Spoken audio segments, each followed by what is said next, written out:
네, 세계 증시 소식을 빠르게 새벽 배송해드리는 글로벌 증시 시간입니다. 최보원 한국투자증권 수석 연구원과 함께합니다. 안녕하십니까?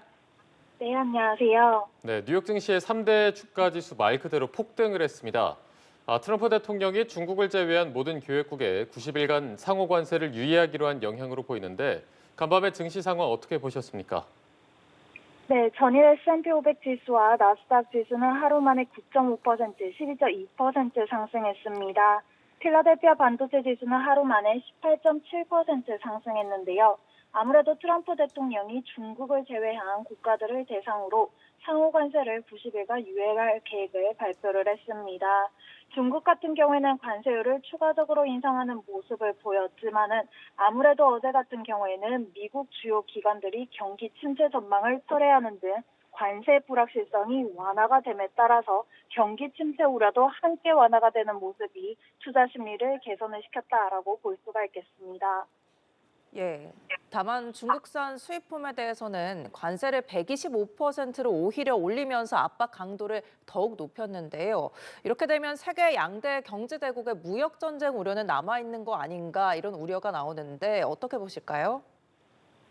아무래도 그런 우려는 조금 더 이어질 수가 있겠지만은 어제 같은 경우에는 강경한 관세 정책 부담이 완화가 되었고 중국 이외 국가들과의 갈등의 해소 기대감이 반영이 된 점이 긍정적으로 작용을 했습니다. 여기에 대해서 한 가지 더 보셔야 되는 거는 경기와 실적 둔화 부담이 완화가 되었다라는 점도 전일 미국 증시를 끌어당기는 동력이 되었다라고 볼 수가 있겠습니다. 네, 그리고 애플이나 엔비디아, 테슬라 같은 주요 대형 기술주가 폭등하면서 마감을 했습니다. 하락분을 상당 부분 회복했다 이렇게 볼 수 있을까요? 맞습니다. 전일 공급망 부담이 컸던 애플과 엔비디아는 하루 만에 15.3%, 18.7% 상승했습니다. 테슬라 같은 경우에는 22.7% 올랐고요. 경기 불확실성이 크게 반영이 되었던 아마존은 하루 만에 12.0%, 대표 커뮤니케이션 업체들도 일제히 반등하는 모습이 보여졌습니다. 그러면 조정부는 일제히 회복을 했느냐라고 하면은 그렇지는 않다라고 볼 수가 있겠고요. 그런 만큼 지금부터 중요시 보셔야 되는 거는 주 후반부터 시작이 되는 실적 발표 시즌입니다. 이번 실적 발표를 통해서 확실히 수치로 보여주는 기업들하고 그렇지 않은 기업들이 나뉠 것이다라는 점 유의를 해주시면 좋겠고요.